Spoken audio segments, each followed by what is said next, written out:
The Ag Tribes Report is brought to you by Farm Test, a field trial design, execution, and analysis service that makes it easy to ask your fields which management practices perform best. To start your field trials, visit farmtest.ag. And Legacy Interviews, a video service that captures people as they really are, so the future knows who they really were. Here's Legacy Interviews customer Dave Helland on how the experience impacted his father. My dad struggled through his life thinking he wasn't successful. As he was telling his story, he realized he had this extraordinary success. It all made sense now, all because they spent a few hours talking about their lives with you.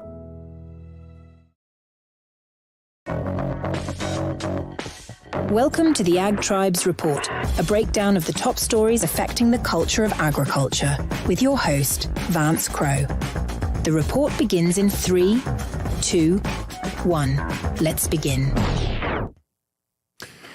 Welcome to the Ag Tribes Report. I'm your host, Vance Crowe. Each week, I bring on a new co-host that represents one of many ag tribes that are out in the world of U.S. and Canadian agriculture.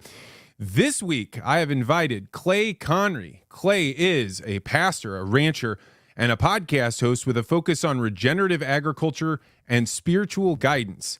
Through his podcast, Working Cows, he shares insights on sustainable farming while leading his community with Christian values. I can say that I was a little bit skeptical of Clay before I met him. We did a full-on podcast, and I am a big fan of him. I've been trying to get him on since before the Ag Tribes Report began. I'm so glad to have him. Clay, welcome to the podcast.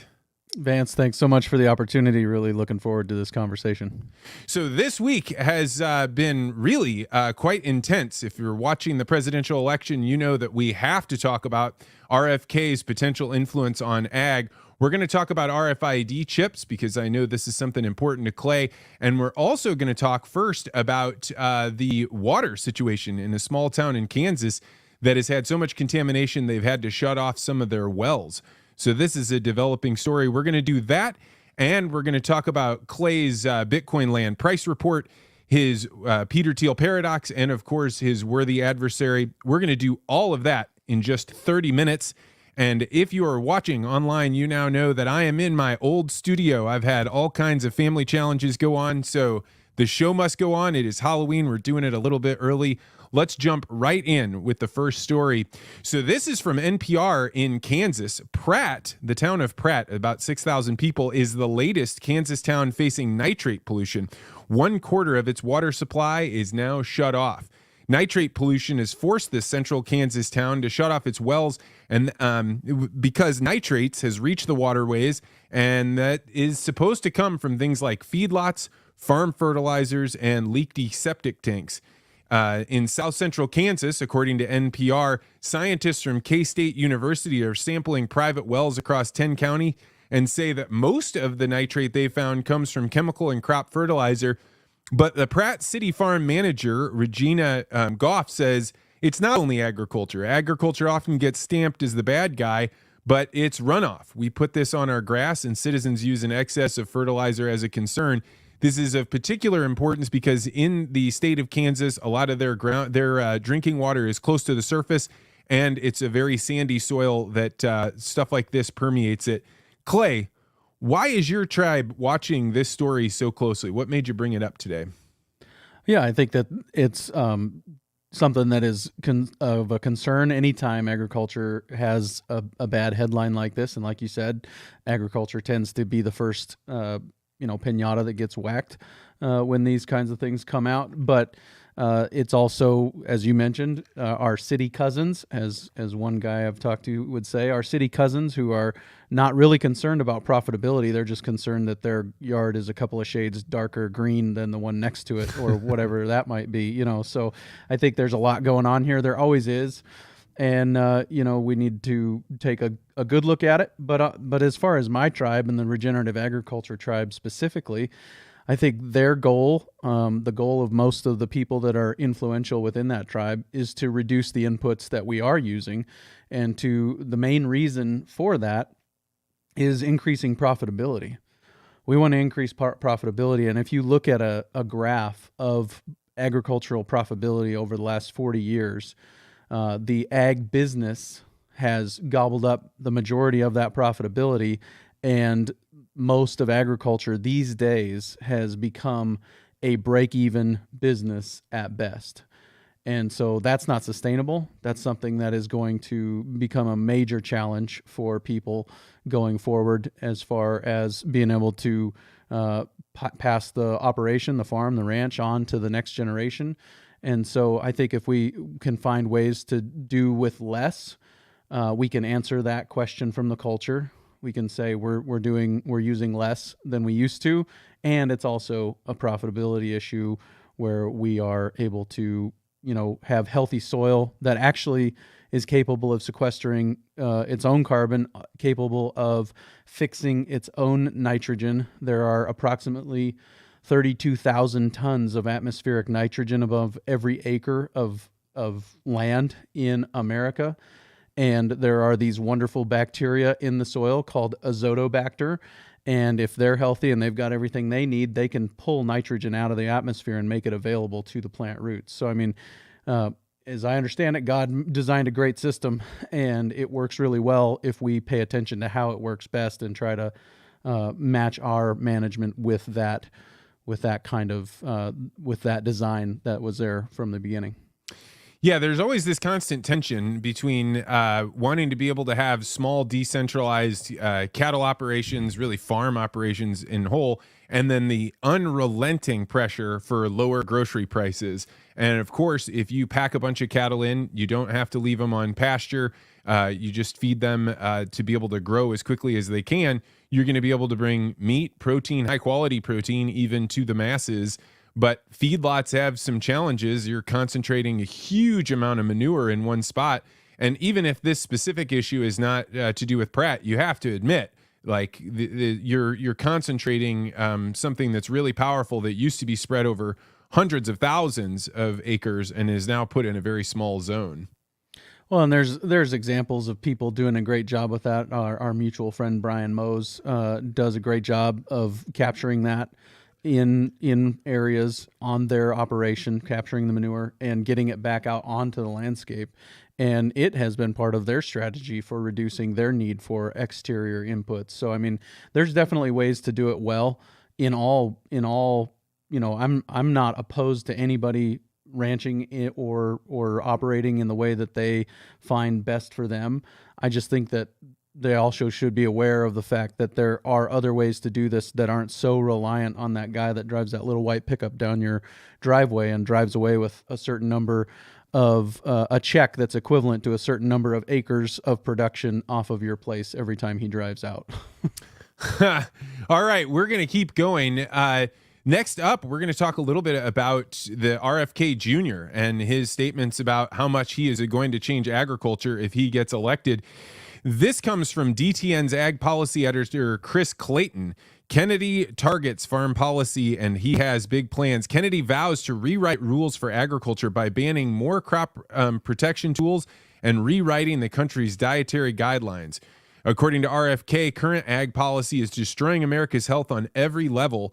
And his push to make America healthy again has been cheered on by Donald Trump. Kennedy goes on to say, when Donald Trump gets me inside of the USDA, it won't be this way anymore. American agriculture will become roaring back, and so will Americans' health. We can talk more about specifically what he said, but you got to admit, when you look around at the young kids today, when you look around at just, my own health, you start saying something seems off with the way we're eating. So on the one hand, you do want to make America healthy again. What do you think? Is RFK's strategy to come in and radically change the USDA a good thing? I'll admit I'm a little nervous along with everybody else, about just what that might end up looking like. And I am probably the last guy who's going to say I want the government to come in and tell me how I can farm and how I can't farm. I want people to be able to make their own decisions and those things.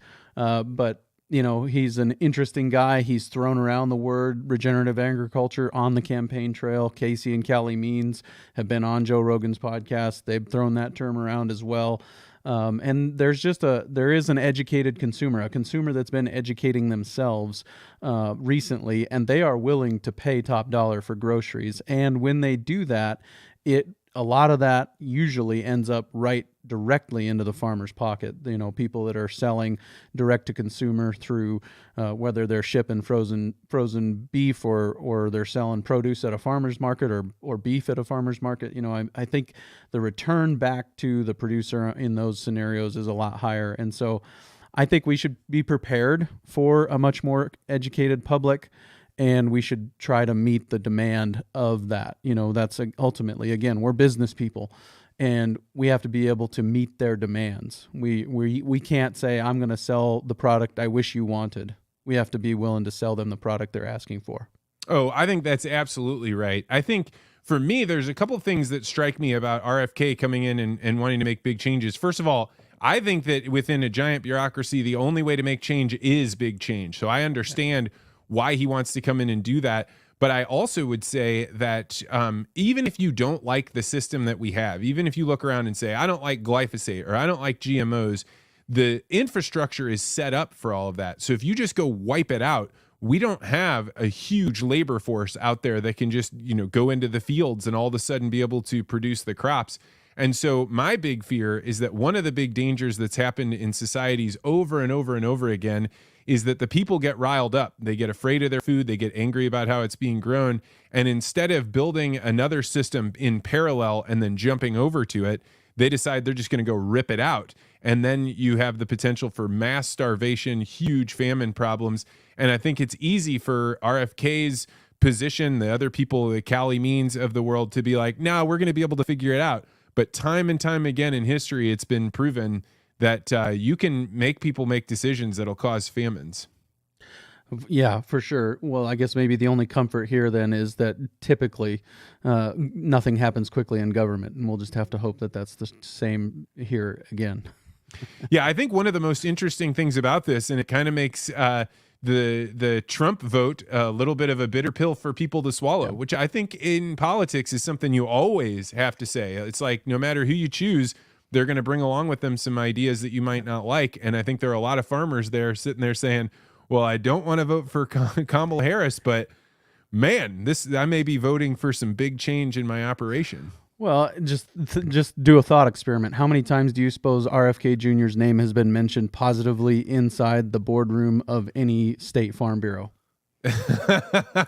And how many times do you suppose Donald Trump's name has been mentioned positively inside the boardroom of any state farm bureau? And now you have both of them together, and they're committed to working together after the election as well. And it's like, oh well, now what do we do?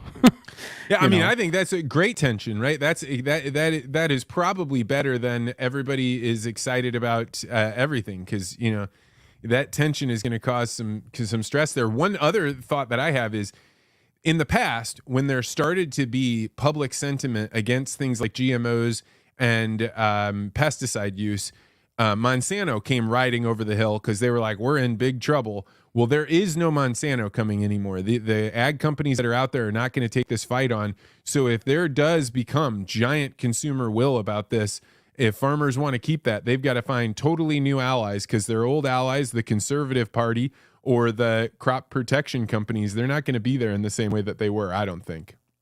Is what facilitated that change? Is it the lawsuits that they've had to face recently? Well, I think Monsanto really had like a disposition for the fight. That was kind of the way they were set up. But I think the remaining companies that have come together as a result of mergers, you have only one American company, Corteva. I don't think they really have the fight in them. I think they focus on other things. I think the farm implement companies that are American aren't going to do it. And then the other companies, Syngenta, Bayer, I think that fight is not in them because of the disposition of their ownership. Interesting. All right, moving on. You mentioned an event that happened with RFID tags up in, I believe it was Montana. What's going on with RFID tags that hasn't already been said?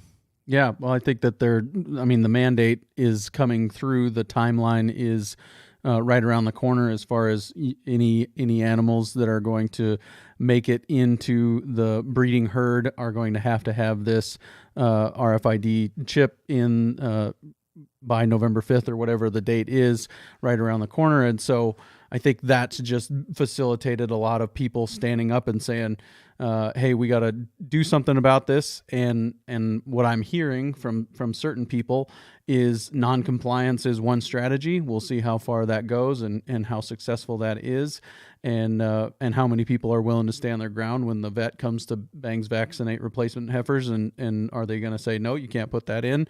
And are they going to find a vet who's willing to do something else? So I mean, those are some of the questions that we've got. But yeah, the Rally for Freedom, I think, drew 400 and some attendees down in Rapid City, South Dakota, and there's another one happening down in Texas here in just a couple of days. And so yeah, there's lots of people getting together and trying to talk about how they manage this going forward, because they were opposed to it, and they're not going to go silently into the night, I guess. Yeah, I a few months ago was with a whole bunch of cattle people in a state that doesn't have very many veterinarians, so I don't want to get this person singled out. He basically told me, as a vet, he will have his license yanked. He said that they've already communicated to us that if we don't do the RFID chips and we are helping farmers do something that's not going to make it so these the young cattle that are going to clearly cross state lines, if we don't put those tags in them, they're going to yank our own tags. It's going to be trouble for us. So I think finding those veterinarians that are going to want to participate in this civil disobedience is going to be tough, because they're putting their livelihoods on the line. Yeah, absolutely. And it always is that way, right? I think what you need is enough of them to do it so that they can't enforce it. They can't go after all of them. But that's a tough way to go when we're competing with things like the NFL on Sunday and the World Series that just wrapped up, and everybody's thankful the Yankees lost again. So, whatever, but we're all distracted by so many other things that we don't really have time to be citizens and stand up and say, nope, we're not going to do that here. And so I think that that's kind of why we're where we're at, I think, in a lot of ways. Yeah, I agree. There's no thing that happens in this world where it's of real value that doesn't require sacrifice. I think that's one of the life lessons I've learned. I've heard it hundreds of times during legacy interviews that, nothing comes easy. If it's really valuable, it's going to cost you something. Yeah, I've done a little bit of that work. I really appreciate the work that you're doing in that regard. And one of the common themes, they maybe don't phrase it this way, but a lot of times success is just being too dumb to quit. That you just refuse to quit. And a lot of times that presents opportunities when other people who are close to you did quit. You can acquire their land for pennies on the dollar and continue to expand your own operation. So I think that's one of the principles as well. That rings true. Okay, just a little quick moment. I wanted to mention Brian Scott of The Farmer's Life sent me a couple of tweets. One, he posted just about how early harvest had finished it where he's at. He said he's farmed since 2009, and looking back at the harvest data, he's only finished earlier one time, and that was in 2010, and he started a little earlier. Other than that October finish, he's also the 30th was the only time he'd finished by the 30th was the 2012 drought, and that was the yields were quite different for him. So are you seeing this too, Clay? People getting done with harvest a lot earlier than normal? Yeah, there's not much harvest in my neighborhood, to be honest with you. There's a little bit of irrigated ground just west of me, but I'm kind of right in this grass belt in western South Dakota where it's mostly just cows. But yeah, we were really dry here, so I don't know if that was similar. I mean, if they were just had a drier fall than normal. I know a lot of times when harvest is happening, it typically is slowed down by moisture, if as much as anything. And so I'm not sure if that was the same thing happening in those neighborhoods or not. But man, this is the driest August and September I remember in the 6 years we've been living in this neighborhood, for sure. Yeah, it's absolutely the driest I've seen it in St. Louis. There was one other note. Brian sent me a TikTok video. I was going to play it today, ran out of time. And it was basically a farmer saying, hey, farmers, just because you finished early and now you don't have anything to do, that doesn't mean you should go out and spray anhydrous. It's too warm out. There's just not the right conditions. Knock it off. I don't know if that's going on very much, but that's the second time I heard it, so I thought I'd mention it here. All right, wrapping up. If you have news that you think we should report on the Ag Tribes Report, send it to me on X at Vance Crowe. All right, now we're going to move on to the Bitcoin land price report. This is where we talk about how much does an acre of land cost in terms of Bitcoin, where our co-host is at. So, Clay, first, where do you live, and how much does an acre of good farm ground cost there? Yeah, I think the easiest way to explain to people where I'm at is I'm about 100 miles north of Rapid City, South Dakota. So if you know Mount Rushmore and all that in western South Dakota, I'm north of there. And so I would say in my neighborhood, pasture land is going to sell somewhere in that $800 an acre realm, and that sounds low, I'm sure, but we can run a cow-calf pair here on about 30 acres. It takes about 30 acres to run a cow-calf pair for a year. You get just into eastern South Dakota, I know guys who are doing it on 3, so that just put the productivity of this land into perspective. Wow. I knew it was big. I remember when I was up there meeting with Brian Mose, got to really get a great tour of South Dakota, but those kind of numbers are staggering. If you have a big herd, that means the amount of land you got to have is pretty big. So if we take that $800 per acre, that means it is a little less than 0.011 Bitcoins per acre. Actually, I should mention Bitcoin went on a tear in the last week. It was right at press time. It was $70,100. And so, in other words, one Bitcoin would get you about 87 acres of farmland in Meade County. So how does that sit with you, Clay? Yeah, I wish I would have bought Bitcoin earlier. That's how that sits with me. Well, one thing I wanted to mention about Bitcoin that I think is worth thinking about is that there's all this trapped energy, particularly up in places like North Dakota, where you have to flare off natural gas in order to get to the oil that you want to frack. And a lot of people are going by and putting generators there, and instead of just burning off that natural gas, they're turning that energy into Bitcoin mining. And I think there's all kinds of places where there's trapped energy, and it's good that Bitcoin can do that and maybe increase the value of people's land and their operations in that way.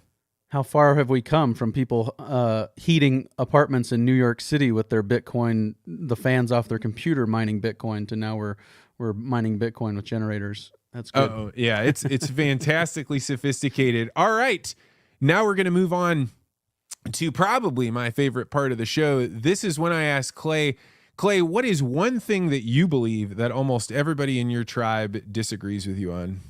It's worth being a member of Farm Bureau. Okay, wow, that's okay. Say more. I think in my neighborhood especially, Farm Bureau gets a really bad rap, but I think that they do a lot of good work as far as defending the right to do what we're doing.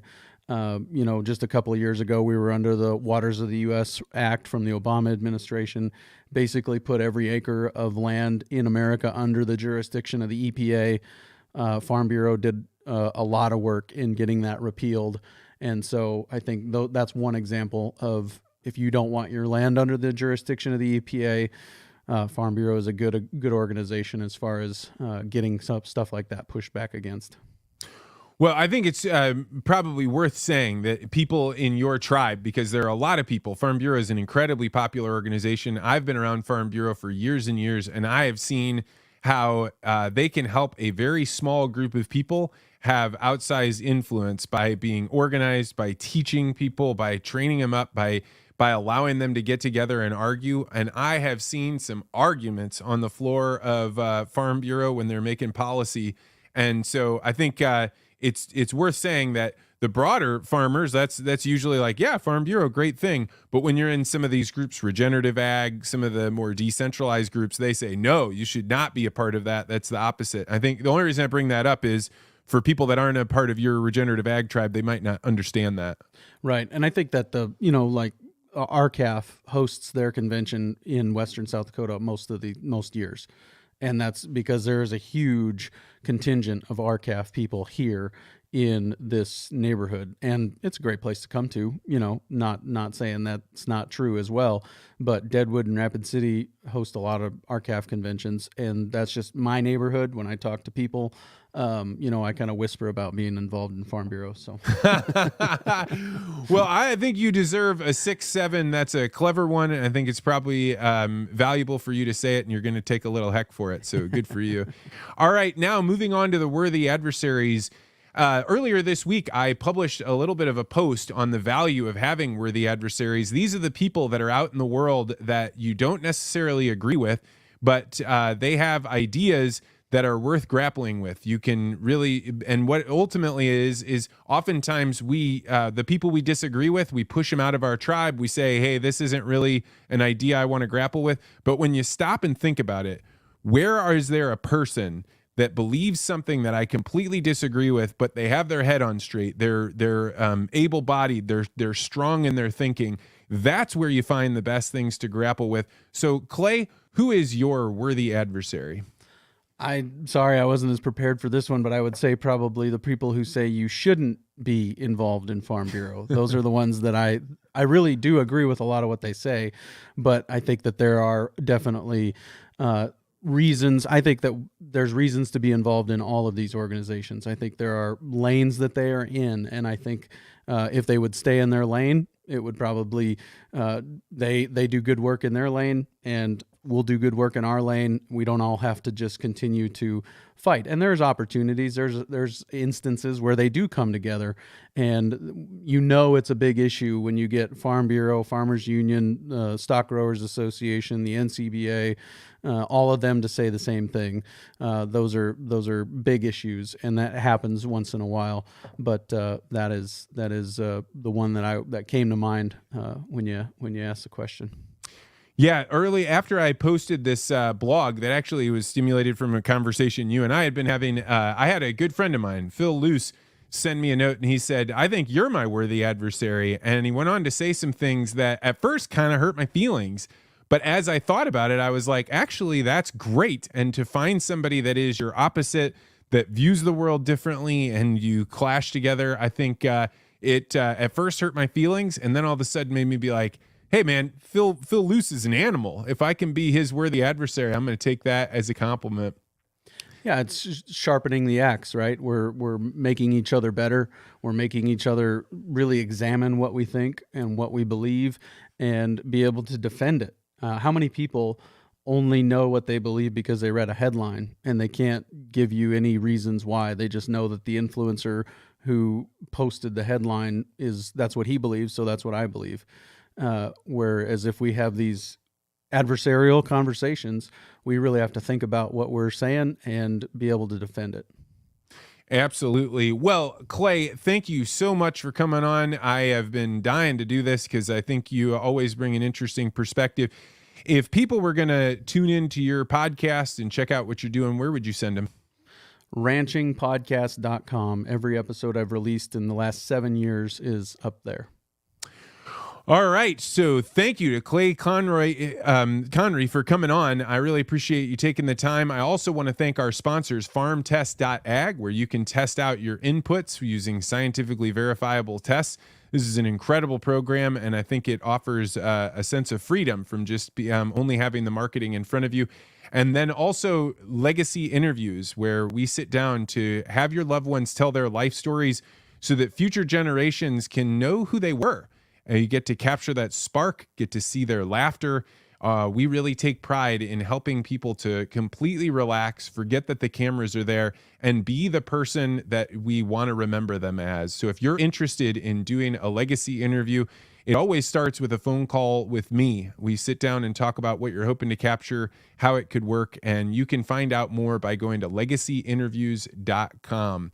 All right, we're going to head out now. Next week, I'll be doing a remote Ag Tribes report, so look for me up in Oregon, Illinois. Until then, you should feel free